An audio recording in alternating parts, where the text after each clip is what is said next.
অনেক ভালো আছি। আজকে তোমাদের গত ২৬ নং পরীক্ষার সলভ ক্লাস, তাই না? গত ২৬ নং পরীক্ষার আসসালামু আলাইকুম সলভ স্যার। ক্লাস। জি স্যার। আসসালামু আলাইকুম স্যার। ওয়ালাইকুম আসসালাম ওয়া রাহমাতুল্লাহি তাআলা ওয়া বারাকাতুহু। আশা করি সবাইকে মহান রব আপনার অনেক স্ক্রিন দেখা যাচ্ছে না। অনেক ভালো রেখেছে। ঠিক আছে, এবার দেখা যাচ্ছে সাবিত। স্যার আপনার এখন দেখতে পাচ্ছি। আর স্যার আমি স্যার এখনো আমার ম্যাথ খাতা পাই নাই। তোমার ম্যাথ খাতা যদি না পেয়ে থাকো, হয়তো তুমি নির্দিষ্ট সময়ের পরে জমা দিয়েছিলে, যার কারণে তুমি খাতা এখনো পাও নাই। বাতিল হয়। ঠিক আছে, শুধু স্যার তোমরা 9টা 13 দিছিলাম। স্যার কি 9টা 13 দিয়েছি। 9টা 13। আচ্ছা, যদি 9টা 13তে দিয়ে থাকো তাহলে তুমি খাতা পাবে, কারণ 9টা 15 পর্যন্ত আমি সময় দিয়েছিলাম। যদি তুমি 9টা 9টা 11তে দিয়েছিলাম খাতা। তাও পাও নাই? না স্যার, মিস বলেছে 9টা 10-এর পর দিলে খাতা দেখা হবে না। 9টা 10 বলেছিলাম কি আমি যেদিন জি পরীক্ষা স্যার, আপনি 9টা 10 বলছিলেন। তাহলে ঠিক আছে, তাহলে ঠিক আছে। স্যার 59 সেকেন্ড খালি। হ্যাঁ, 59 সেকেন্ড মানে অনেক কিছু।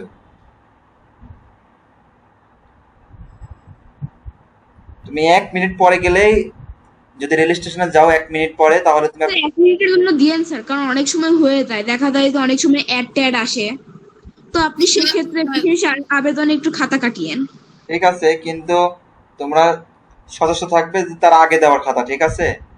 অ্যাড জি আসতে স্যার, পারে, আমরা অ্যাড সবাই চেষ্টা আসতে করব। পারে। শোনো, আমি তোমাদেরকে বলি যে তুমি মনে করো যে ঢাকায় যাবে, তুমি টিকিট কাটছো সান্তাহার থেকে। এখন তুমি কি চেষ্টা করবে না যে 20 মিনিট আগে বা 10 মিনিট আগে আমরা স্টেশনে গিয়ে বসে থাকি?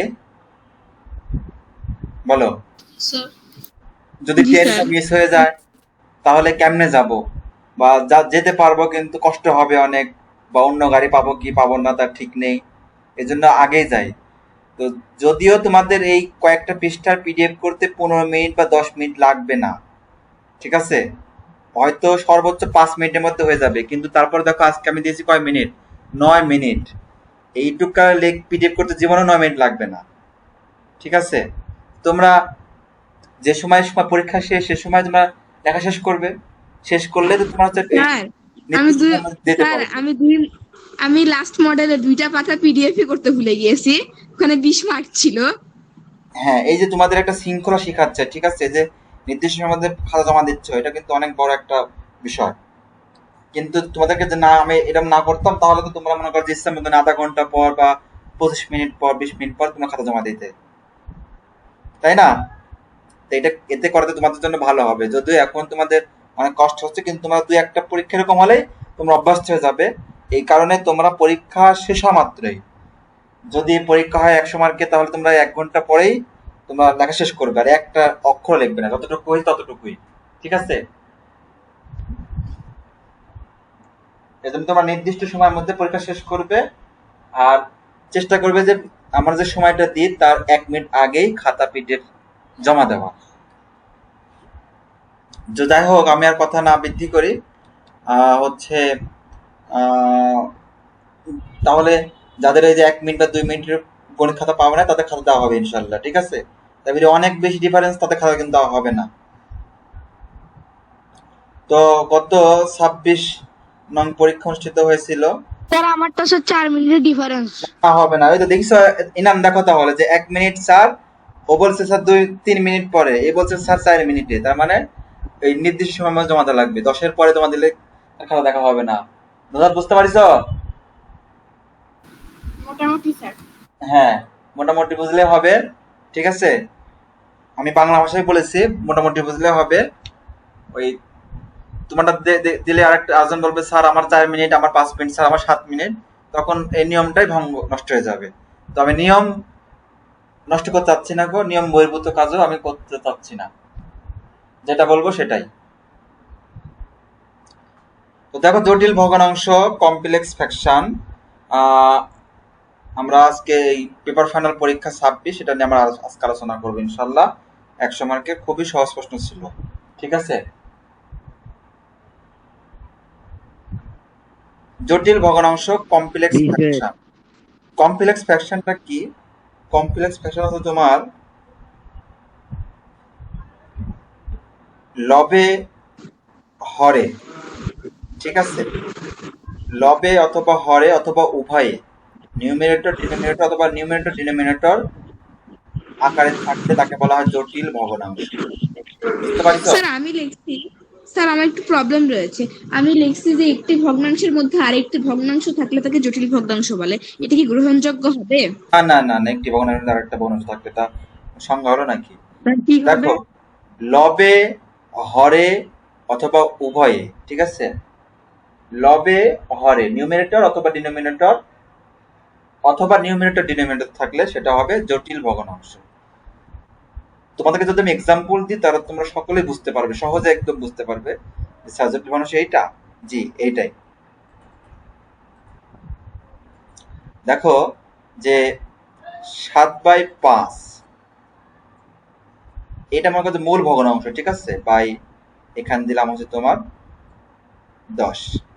দেখো এটা লবে আছে, তার মানে এটা জটিল ভগ্নাংশ। বোঝা গেছে? তোমরা বুঝতে পারছো? স্যার আরেকবার ভাষাটা বলবেন? সব বা হর পূর্ণ সংখ্যা না হলে আবার দুইটা একটাও পূর্ণ সংখ্যা না হলে।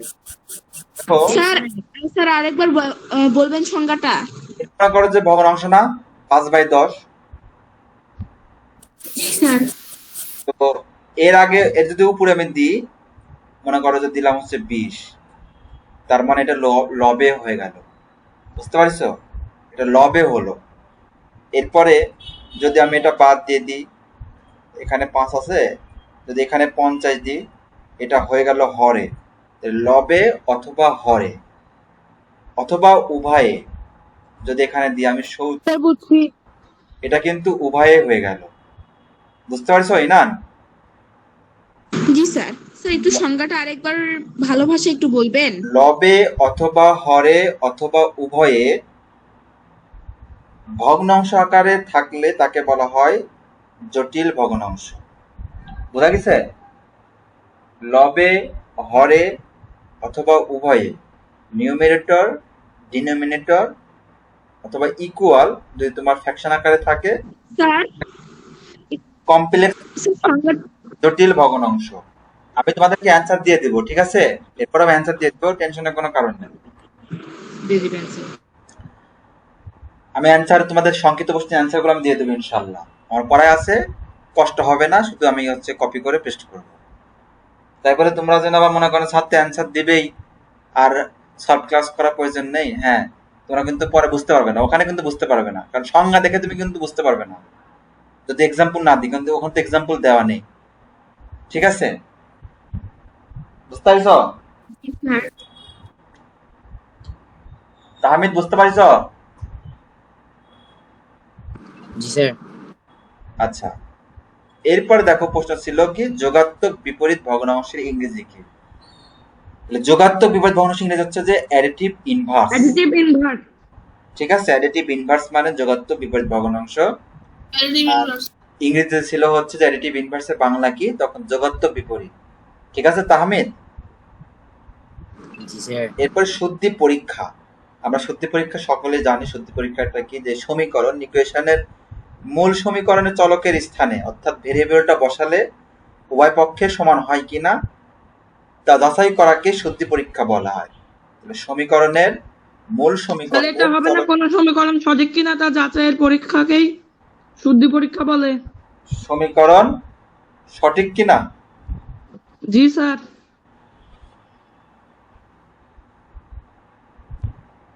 তুমি কি যাচাই করবে বলো? তুমি কি দিয়ে যাচাই করবে? চলকের স্থানে মান বসাতে হবে না? সমীকরণ শুদ্ধ কিনা সেটা চলকের স্থানে মান বসিয়ে উভয় পক্ষ সমান হয় কিনা তাকে বলা হয় শুদ্ধি স্যার আবার একটু বলেন। তোমার চলক সমীকরণের চলকের স্থানে মান বসিয়ে সমীকরণ উভয় পক্ষ সমান হয় কিনা তা পরীক্ষা বা তা যাচাই করাকেই বলা হয় শুদ্ধি পরীক্ষা। ঠিক আছে, আমরা চলকের স্থানে তো মান বসাই 5 অথবা 3, যেখানে ভেরিয়েবল আছে সেখানে তো মান বসাই, তাই না? সেটা স্যার মান বসিয়ে তারপরে কি? মান বসিয়ে সমীকরণের উভয় পক্ষ ইকুয়েশনের উভয় পক্ষ সমান হয় কিনা তা যাচাই করাকে শুদ্ধি পরীক্ষা বলে। মান বসিয়ে সমীকরণের উভয় পক্ষ সমান হয় কিনা তা যাচাই করাকেই শুদ্ধি পরীক্ষা বলে। প্রতিসাম্য বিধি কাকে বলে? যে তোমার বাম পক্ষের সবগুলো পদ, ঠিক আছে, ডান পক্ষে আর ডান পক্ষের সবগুলো পদ বাম পক্ষে স্থানান্তর কোনো চিহ্ন করাকে পরিবর্তন না করে স্থানান্তর করলে প্রতিসাম্য বিধি বলে। ঠিক আছে, বুঝতে পারছো? সমীকরণের মূল কাকে বলে? সমীকরণের মূল হচ্ছে সমীকরণের সমাধানের মাধ্যমে অজানা রাশি বা অজ্ঞাত স্যার রাশি। শুদ্ধি পরীক্ষা আর একবার একটু বলবেন?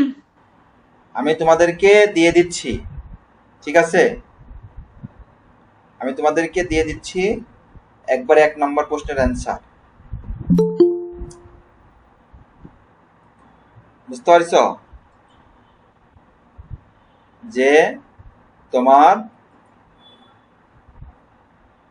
সমীকরণের মূল সমীকরণের স্থানে চলকের স্থানে মান বসিয়ে সমীকরণের উভয় পক্ষ সমান হয় কিনা তা যাচাই করাকেই শুদ্ধি পরীক্ষা বলে।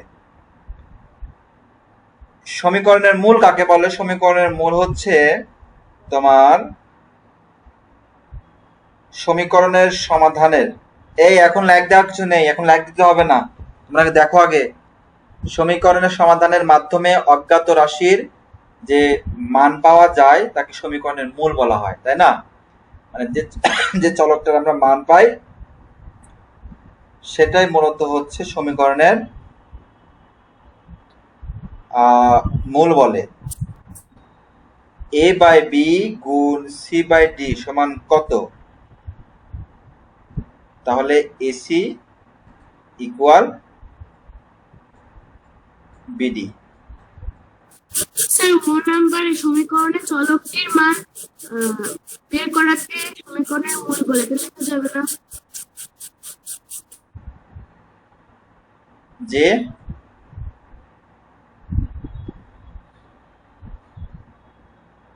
এরপর দেখো ভগ্নাংশ কি?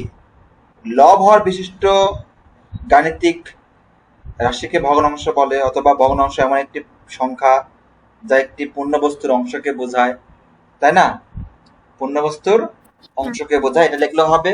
স্যার আমি বিশিষ্ট গাণিতিক রাশিকেই স্যার আমি লিখছি কোনো বস্তুর ভাঙা অংশকে ভগ্নাংশ বলা হয়। স্যার হবে কি? যেটা হবে স্যার আমি বলেছি ভগ্নাংশ হলো কোন একটি সংখ্যা ভাঙ্গাংশ। হ্যাঁ, তারপরে কোন সংখ্যায় ভগ্নাংশ, এটুকু শেষ। দেখো স্যার আমি লিখেছি ভগ্নাংশ হলো কোন একটি সংখ্যার ভাঙ্গাংশ। স্যার হ্যাঁ বলো। স্যার 6 নাম্বারটা কিভাবে হলো একটু বললে ভালো হতো, বুঝিনি। লব লব গুণ হর হর গুণ। স্যার তাহলে ইকুয়াল কিভাবে আসে? হ্যাঁ স্যার ইকুয়াল তাহলে কিভাবে আসে? এসি ইকুয়াল, তুমি কি লিখবে? এসি ডিভাইডেড বাই বিডি লিখেছিলাম স্যার।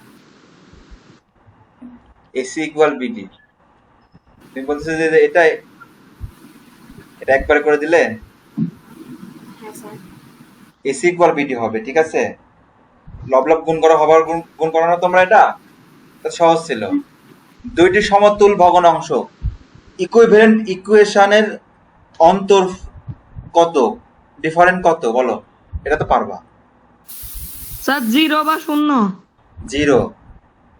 0 বা 0। বিষমবাহু ত্রিভুজের ক্ষেত্রফলের সূত্র কি বলো? s into s minus a into s minus b into s minus c। Sir root over A হ্যাঁ, S minus A S minus B s into s minus a S minus B আর S minus, C. ঠিক আছে। মধ্যক কাকে বলে? যে প্রদত্ত উপাত্ত সমূহ মানের ক্রমানুসারে সাজালে যে মান উপাত্তগুলোকে সমান দুই ভাবে বিভক্ত করে সেই মানটি হলো ওই উপাত্তের মধ্যক। বুঝতে পারছ? যে প্রদত্ত উপাত্ত সমূহ যেটা দেওয়া থাকবে সেই উপাত্ত সমূহ মানের ক্রমানুসারে সাজালে, অর্থাৎ সেটা তুমি অ্যাসেন্ডিং অথবা ডিসেন্ডিং, ছোট থেকে বড় অথবা বড় থেকে ছোট সাজালে এবং সেটা দুই ভাগ বিভক্ত করে মাঝখানে যে দুইটা তোমার মান পাওয়া যাবে সেটাকে দুই দ্বারা ভাগ করলে সেটা হবে মধ্যক। ঠিক আছে।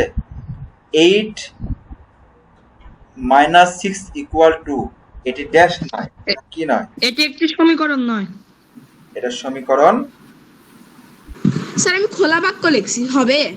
না, মানে খোলা বাক্য তুমি এখানে লিখলে হবে? এটা সমীকরণের অধ্যায়ে হবে না। স্যার আমি লিখছি এটি ভুল নয়। হ্যাঁ, শূন্যস্থানে তোমাকে অ্যাপ্রোপ্রিয়েট অ্যান্সার দিতে হবে। তুমি অন্য কোনো কিছু লিখলে কিন্তু হবে না, ঠিক আছে? শূন্যস্থানে। তাহলে সমীকরণ নয়। তাহলে 12/13 এবং 13/12 এদের বিপরীত ভগ্নাংশের গুণফল কত? হ্যাঁ বলো। স্যার আপনার যে সমীকরণের সংজ্ঞায় লেখা আছে সমান চিহ্ন সম্বলিত গাণিতিক খোলা বাক্যকে সমীকরণ বলা হয়, তবে স্যার এখানে তো আপনার চলক নয়, তবে এটা সমীকরণ না, তবে এটা খোলা বাক্য। কোথায় লেখা আছে তোমার খোলা বাক্য? বই লেখা আছে? স্যার আপনার তো সমীকরণের সংজ্ঞায় লেখা আছে না যে সমান চিহ্ন সম্বলিত গাণিতিক খোলা বাক্যকেই বলা হয় সমীকরণ। তারপরে দেখতেছি, ঠিক আছে? দেখে তোমাকে ওটা আমি তুমি কি লিখছো বা এখানে এটা কি আছে আমি ওটা দেখে তোমাকে আমি জি স্যার। বুঝা গেছে ইনান? জি স্যার। মার্ক পেলে তোমাদের আমি একসাথে অ্যাড করে দেবো ইনশাআল্লাহ। তবে স্যার 2 এর কত উত্তর কি হবে? যে সমীকরণ নয়, ইকুয়েশন নয়, ঠিক আছে? স্যার আপনি একটু আনসারটা পাঠিয়ে দিতে পারবেন? আমি তো অ্যান্সার তো বলে দিচ্ছি যে সমীকরণ নয়। 12/13 এবং 13/12 এদের বিপরীত ভগ্নাংশের গুণফল কত বলো? স্যার 12/13 এবং 13, স্যার 1। 1 হবে। না স্যার আপনি নিচে 25 লিখছেন। এটা তখন আমি বলেছিলাম যে এখানে 12 লিখবে তোমরা, জি স্যার আপনি বলেছিলেন। পরীক্ষা চলাকালীন আমি বলেছিলাম, ঠিক আছে? যদি 2x ডিভাইডেড বাই 3 মাইনাস 2 পূর্ণ তোমার 1/2 ইকুয়াল 3 পূর্ণ 1/2 হয় তাহলে x এর মান কত? তোমাকে একটা সমীকরণ সমাধান করতে হবে, ঠিক আছে? তাহলে 2x/3 আমি একবারে করে দিলাম যে 5 তোমার হচ্ছে যে 2 দুগুণে 4 একে 5, 3 দুগুণে 6 একে 7, তাহলে 7/2 7/2, ঠিক আছে? আমি একবারে করে দিলাম মাই প্লাস 5/2 এই যে 2x/3 ইকুয়াল 2 নসাগু 7 আর 5 12। আমি একবারে লিখলাম, এখানে শুধু অ্যান্সার করার জন্য আমি একবার লিখে দিলাম, ঠিক আছে? 12। তাহলে তোমার এইখানে 3 4 2 দুগুণে 4 4x আর 3 12 36, তাহলে 36 কে 4 দ্বারা ভাগ করলে কত হবে? 9, অর্থাৎ উত্তর হবে এখানে 9, ঠিক আছে? x এর মান কত হবে?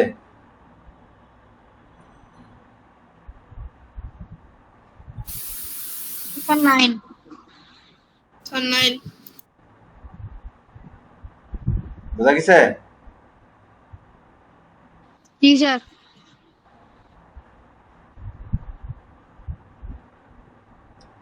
এরপরে হচ্ছে বিজোড় সংখ্যার ক্ষেত্রে মধ্যক কে? Sir a plus y 1 divided by 2 plus 1 divided by 2। 17/8 এর যোগত্ব বিপরীত ভগ্নাংশ কি? -17/8। খালি মাইনাস দিলে হয়ে যাবে, ঠিক আছে। 3% সমান কি বলো তো? 3/100। 3/100 কে ভাগ করলে কত হবে? 0.03। যাদের এটা হয়েছে তাদের দেখো নিশ্চয়ই মার্ক পেয়েছো।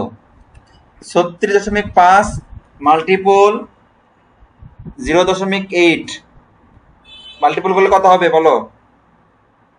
স্যার 29.2 29.2। 29.2।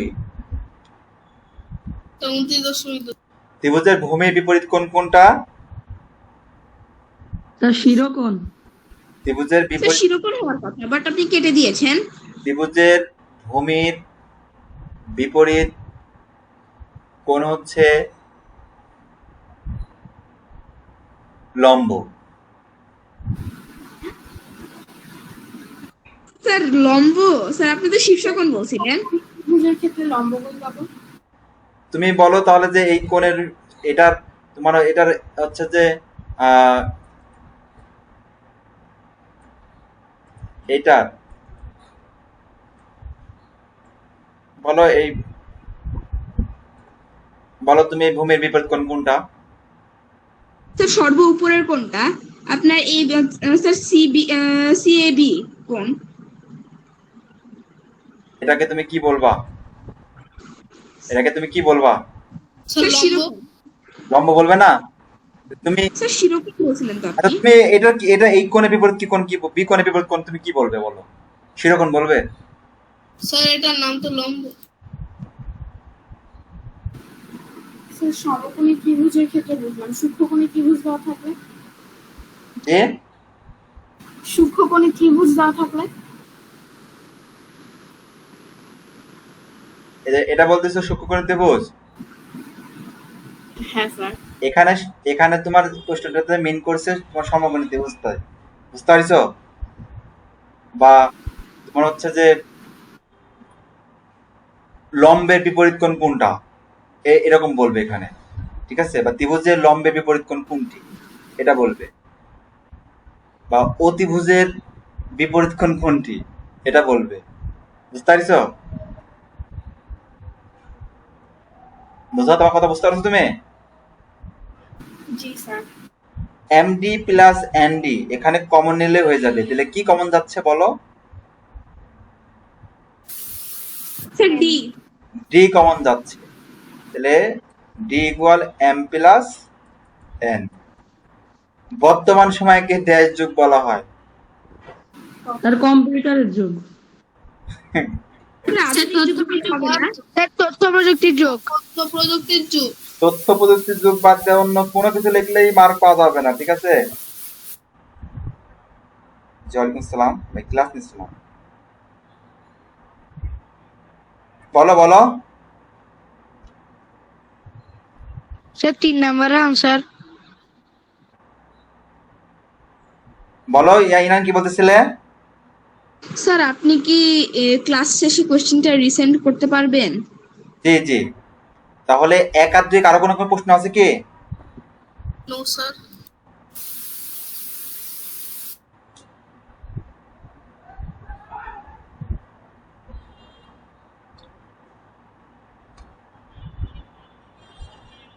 এক আর 2 কারো কোনো প্রশ্ন থাকলে বলতে পারো। না স্যার। প্রকৃত ভগ্নাংশকে মিশ্র ভগ্নাংশে রূপান্তর করা যায়? না স্যার। না স্যার। No sir. এরপরে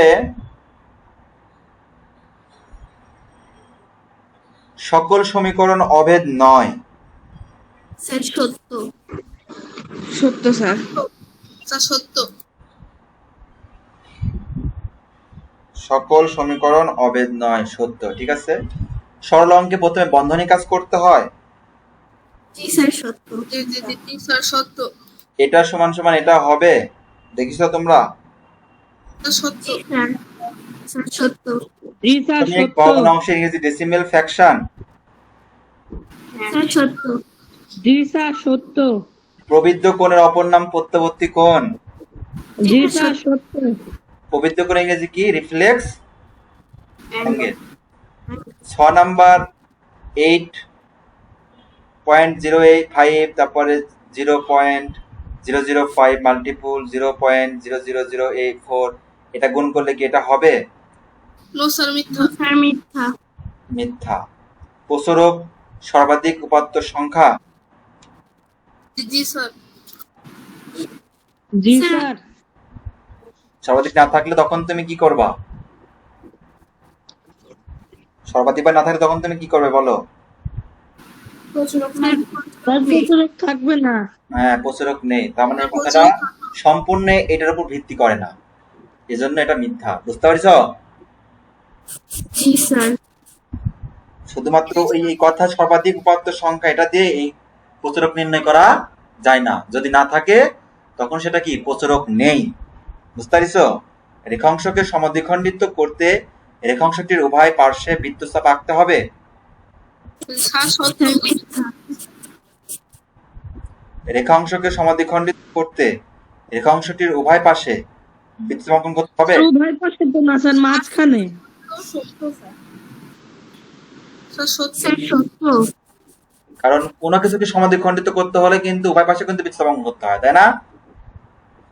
জি জি স্যার। স্যার। কারণ এটা সত্য। সাবিত, বুঝতে পারছো? বৃত্তের বড় অংশকে উপচাপ বলে। স্যার মিথ্যা। নো স্যার বৃত্তচাপ বল। অধিচাপ। অধিচাপ বলে। স্যার অধিচাপ। অধিচাপ বলে। x-6 এক সমান 7। ইকুয়াল, এটা 7 হবে। জি স্যার সাথে। তো এবার মাইনাস হয়ে যাবে, তাহলে -6x, এবার চলে যাবে এটা, তাহলে এটা 42, 6 7 42, হ্যাঁ 7 হবে। একটি সংখ্যার 5 গুণ 14 থেকে 46 বেশি। স্যার খ 12। স্যার 12 উত্তর। 12 হবে। ভাই জি বুঝতে স্যার। পারছো? সবাই কি বুঝতে পারছো? জি স্যার। জি স্যার। যদি কেউ বুঝতে না পারো তাহলে বলতে পারো, ঠিক আছে? বলতে পারো যে স্যার এটা বুঝতে পারি নাই, তাও যেন শেষ করে। নাম্বারটা বুঝি নাই স্যার। কোনটা? স্যার বহু নির্বাচনী একটা। এই যে এখানে x - 7x ইকুয়াল -48 প্লাস 6 বা -6x মাইনাস 42, এটা কাটা, x ইকুয়াল 42 ডিভাইডেড বাই 6। বোঝা গেছে? জি স্যার।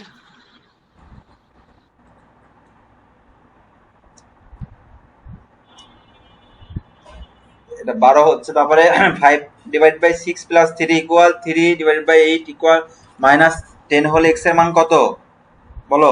এগুলো তো করতে হবে, বলো।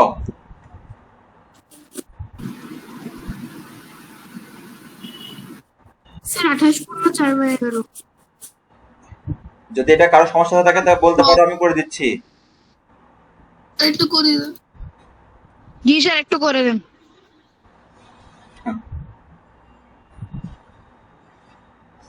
দেখো যে 5x divided by 6 plus 3, 5x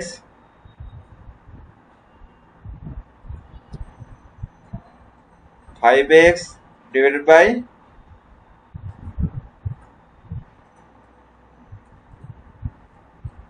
6 plus 3। 6 plus 3 equal কি আছে?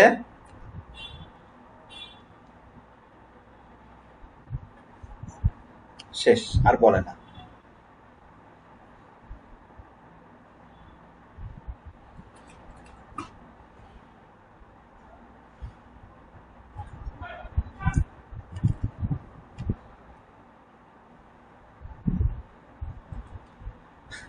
3x ডিভাইড বাই 8 মাইনাস 10,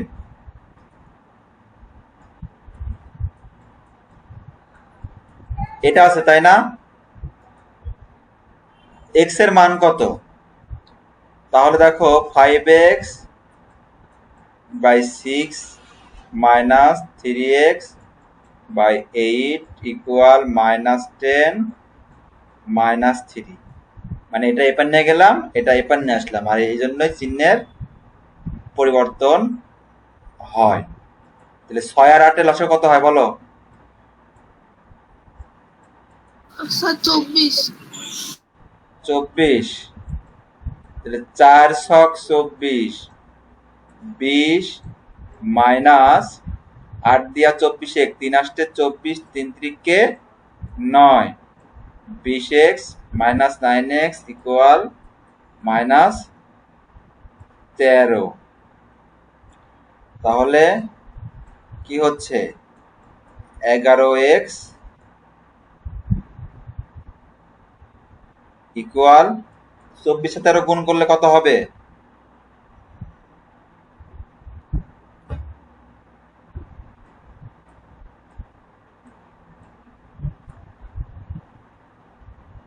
বলো। 24 স্যার 72। 24 সাথে 13 গুণ করলে 72 হয়? একটু মাথা নষ্ট। 252। সরি সরি 252 স্যার, আমি 24 আর 3 গুণ করছিলাম। স্যার 312। তোমার এক না বলার থেকে আমি করলে তাড়াতাড়ি হবে আরো। 312 স্যার। 312। আর একটু পরে বলো স্যার।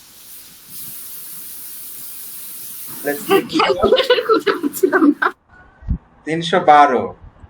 স্যার আপনার ওই জায়গায় স্যার ভুল গেছে, আপনি 11x এর আগে স্যার সমান চিহ্ন দিয়েছেন। সবই তো দিয়ে ফেলেছি, বা হবে, ঠিক আছে।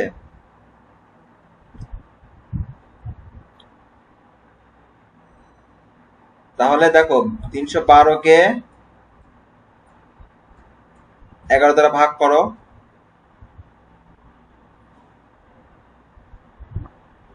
11 দ্বারা ভাগ করলে যেটা আসবে সেটাই। বোঝা গেছে? জি স্যার। তবে কিন্তু মাইনাস, কিন্তু এখানে তো মাইনাস নেই। সেটা তো স্যার দশমিক আসতেছে। স্যার 28 পূর্ণ 4/11। হ্যাঁ স্যার এটাই আসবে। Sir minus.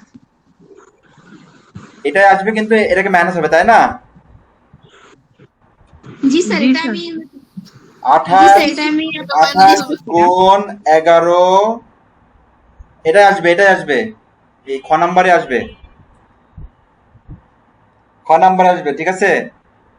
তাহলে 150%, তাহলে 150 ডিভাইড বাই 3/2।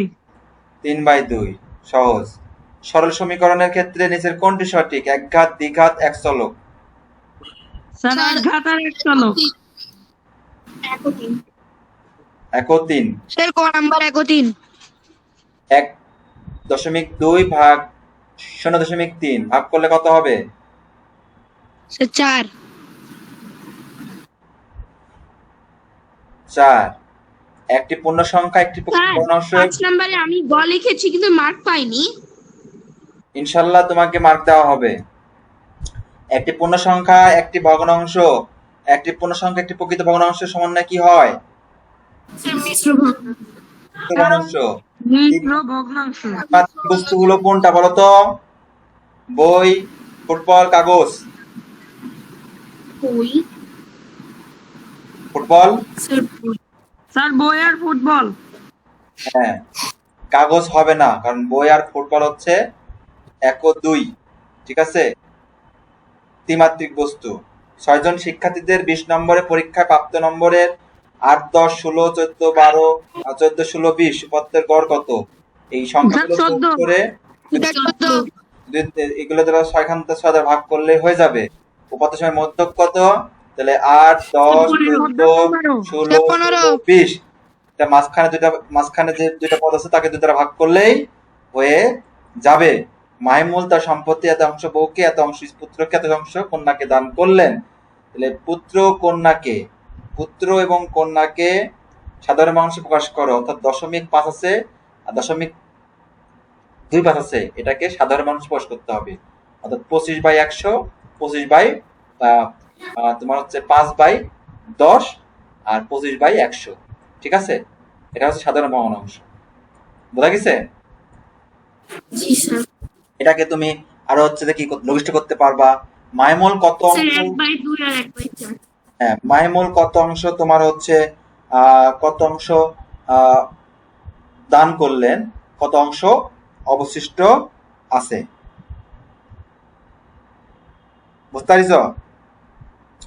কত অংশ দান করলেন, তা 3টা যোগ করার পর সম্পূর্ণ এক অংশ থেকে বিয়োগ করলে তাহলেই হয়ে যাবে।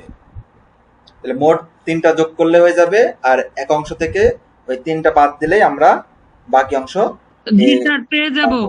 অবশিষ্ট সম্পত্তির মূল্য 20,000 টাকা, তার মোট সম্পত্তির মূল্য কত, এবং পুত্র এবং কন্যাকে।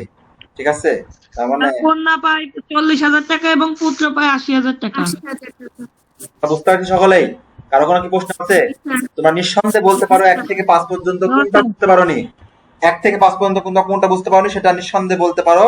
তোমাদেরকে ইনশাআল্লাহ আমি আবার বুঝিয়ে দিব। 3টি ক্রমিক স্বাভাবিক বিজোড় সংখ্যা, তার মানে 1, 3, 5, 7, যোগফল 33। বোঝা গেছে? যোগফল 33। 3টি ক্রমিক স্বাভাবিক যোগফল কত? স্যার 33। 33। সবচেয়ে ছোট সংখ্যাটা x, অপর দুটি সংখ্যা x এর মাধ্যমে রাখো। তাহলে স্যার x+2 আর x+4। জি স্যার x+2 আর x+4। এই জন্যেই স্যার আপনি প্রশ্ন বাংলায় করছেন স্যার? যে স্যার আপনি প্রশ্ন বাংলায় করছেন, এই জন্য স্যার x+2 আর x+4। জি স্যার। হ্যাঁ x+2 আর x+4, 2 লিখতে হচ্ছে। x, ও আচ্ছা আচ্ছা, এখানে 33 লিখেছিলাম। স্যার ইংরেজিতে লিখতে সমস্যা হবে। তোমার ইংরেজিতে লিখবে, ঠিক আছে, কোনো সমস্যা নাই গো। এই এখন x+4 এই 3টা যোগ ইকুয়াল 33। ঠিক আছে, দিলেই x এর মান পেয়ে যাবে। তাহলে 3টা সংখ্যা তোমরা নির্ণয় করতে, 3টা সংখ্যা তোমরা অনায়াসেই নির্ণয় করতে। জি স্যার x এর মান 9 এর অপর 3টে 11 আর 13। জি, y এমন একটি সংখ্যা যার 3 গুণ, তার মানে কি? Sir 3y। 3y। 3y, তাই না? ভাবতে সবচেয়ে ছোট সংখ্যা কি? y, বড় সংখ্যা দুটি যোগফল। 9 আর স্যার বড় সংখ্যা 13। এক্সপার্ট হয়ে গেছো। তাহলে 6 নাম্বার কার কোনো প্রশ্ন কি বলতে পারো? না স্যার। একটি ত্রিভুজের 3টি বাহুর দৈর্ঘ্য যথাক্রমে 6, 4, 5, তাহলে প্রদত্ত চিত্রের মাধ্যমে প্রকাশ করো। ঠিক আছে, প্রথমে তুমি 6, তারপরে 4, তারপরে 5, এটা তোমার স্কেলের মাপ করে রুল এবং কম্পাস সাহায্যে তোমাকে অঙ্কন করতে হবে। ত্রিভুজটি অঙ্কন করো। হ্যাঁ, তুমি 3টা বাহু থাকলে তো ত্রিভুজ অঙ্কন করা অনায়াসে যাবে, তাই না? এমন একটি সমকোণ ত্রিভুজ অঙ্কন করো যেন সমকোণ সংলগ্ন বাহুদ্বয় 6 এবং 5 সেন্টিমিটার সমান হয়। ঠিক আছে, সমান হয়। স্যার ভূমি 6 আর লম্ব 5 দিলে হবে না? হ্যাঁ হবে না কেন? যা আঁকাবে তাই লিখবে। ঠিক আছে, যা আঁকাবে তাই লিখবে। দেখো, প্রদত্ত সংখ্যাগুলোকে মানের ক্রম অনুসারে সাজাও, তার মানে অধক্রম অনুসারে, অর্থাৎ বড় থেকে ছোট ক্রমে সাজাতে হবে। টালি চিহ্ন ব্যবহার জি করো, স্যার সরণ তৈরি করো। 70 3টা 69। জি, তো এখানে যে সংখ্যাটা দেখো বারবার আছে, তোমাকে যে এরকম টালি চিহ্ন ব্যবহার করতে হবে। 4টা হয়ে গেলে মাঝখানটা কেটে দেওয়া লাগবে। অথবা কেউ যদি মনে করো যে এরকম, এই টালি চিহ্ন কিন্তু 3 ভাবে লেখা যায়। ঠিক আছে, কয় ভাবে লেখা যায়? 3 ভাবে। কেউ যদি এরকম করো তাও হবে, কেউ যদি এরকম করো তাও হবে, কেউ যদি তোমার এরকম করো, এটা ধরো 5 বোঝায়, এটা দ্বারাও 5 বোঝায়, এটা দ্বারাও 5 বোঝায়। বোঝা গেছে? মধ্যক ও প্রসারক, মনে হয় না তোমাদের সমস্যা আছে মধ্যক প্রসারকে? No sir. বলতে পারো। মধ্যক নির্ণয় করতে হবে, বড় থেকে ছোট থেকে বড় ক্রমে সাজিয়ে মাঝখানে দুইটা পদ নিয়ে 2 দ্বারা ভাগ করলে হয়ে যাবে। আর প্রসারক এই উপাত্তগুলোর মধ্যে সর্বাধিক যে সংখ্যাটা আছে সেই সংখ্যাটা প্রসারক হবে। সেখানে প্রচুরক বা আট বা ঠিক আছে? আর স্যার মধ্যক 62। হ্যাঁ, গাণিতিক সমস্যাগুলি সমাধান করো। এটা তোমাকে জি সমীকরণ, স্যার, x এর মান 28। এখানে তোমার এক্স এর মানটা বের করতে হবে, যে সমীকরণের বীজ স্যার 28। বা মূল তোমাদেরকে নির্ণয় করতে হবে। মাহিম সাহেব তার 56,000 টাকা কিছু টাকা বার্ষিক 12% মুনাফা, বাকি টাকা 10% মুনাফা বিনিয়োগ করলেন। 1 বছর পর তিনি 6,700 টাকা মুনাফা পেলেন, মানে লাভ পেলেন। ঠিক আছে? তো 10% মুনাফায় তিনি কত টাকা বিনিয়োগ করেছেন? স্যার এইটা তোমাদেরকে- 16,000 টাকা। হ্যাঁ, স্যার 16,000 টাকা। 16,000 টাকায় তিনি 10% মুনাফায় তিনি 16,000 টাকা বিনিয়োগ করছে। বুঝতে পারছো? জি স্যার। রাইসা আলম তার বাড়ির সামনে বাগানের 3 দিকে বেড়া দিতে চায়। বাগানের 3 দিকে দৈর্ঘ্য যথাক্রমে 15 মিটার আর 13.5 মিটার আর হচ্ছে 12.3 মিটার। বেড়া দিতে ওই রিয়ার মিটার প্রতি এত টাকা খরচ হয়। ঠিক আছে? রাইসা আলম কত মিটার বেড়া দিতে হবে? এই 3টা যোগ করলে হয়ে যাবে। বেড়া দিতে স্যার 40.8 মিটার। 40.8 মিটার। মোট কত টাকা খরচ হয়েছে ওটা দ্বারা এটাকে গুণ করলেই 3,090.6 টাকা। মানে ফাঁকি দিয়ে নাম্বার নেওয়া। ঠিক আছে? বুঝতে পেরেছো? এরপর দেখো 10টা বেজে 35 মিনিট, এদের মধ্যবর্তী কোণ কত ডিগ্রি? 10টা বেজে 35 মিনিট, তার মানে এরকম আছে। এই তোমার মধ্যবর্তী কোণ নির্ণয় করতে হবে। এটাই মনে করো 10টা বেজে 35 মিনিট। বোঝা গেছে? বুঝতে পারছো তোমরা? না স্যার। জি স্যার।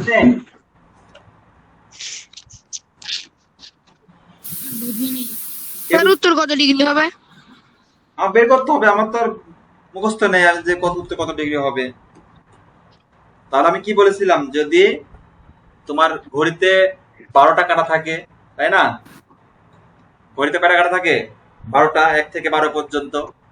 তাহলে যদি দেখো এখানে আছে তোমার মিনিটে কাটা কি আগে, তাই না?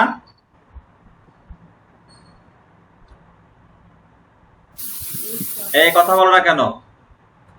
মিনিটে কাটা কি আগে আছে না? মিনিটে কাটা আছে আগে আর ঘন্টা কাটা আছে কি পরে।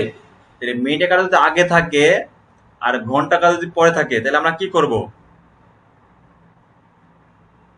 বলো? মিনিটে কাটা যদি আগে থাকে আর ঘন্টা কাটা যদি পরে থাকে, তাহলে আমরা কি করব?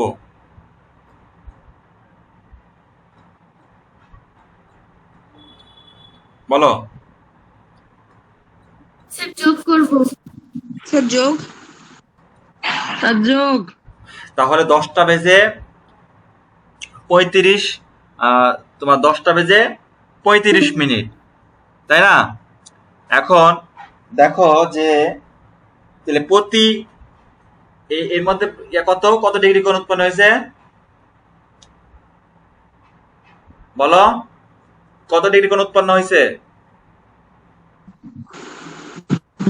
30। 30 করে উৎপন্ন হয়েছে। গুড। 30। সম্পন্ন তোমার 360 ডিগ্রি। 60 কে 12 দ্বারা ভাগ করলে কত হবে? 30। 30 হবে। ঠিক আছে? তার মানে 30 স্যার আমার উত্তর হয়েছে 120 ডিগ্রি। 30 30 30, তার মানে এখানে কি কয়টা আছে বলো? 7 থেকে 4টা। 30, 8 থেকে 9 30, 8 থেকে 10 কত হলো? 120। 120 স্যার। 120 ডিগ্রি। 120 ডিগ্রি। জি স্যার। এখন যদি জি স্যার, এটা আমার হইছে। জি, এখন যদি তোমার ঘন্টা কাটা আগে থাকে আর ঘন্টা কাটা যদি তোমার পরে থাকে আর মিনিট কাটা যদি আগে থাকে, তাহলে আমরা কি করব? স্যার বিয়োগ। ভালো করে বলো, ঘন্টার কাটা পরে আছে আর স্যার মিনিটের বিয়োগ কাটা হবে, বিয়োগ। বিয়োগ হবে। স্যার মিনিটের কাটা পরে থাকলে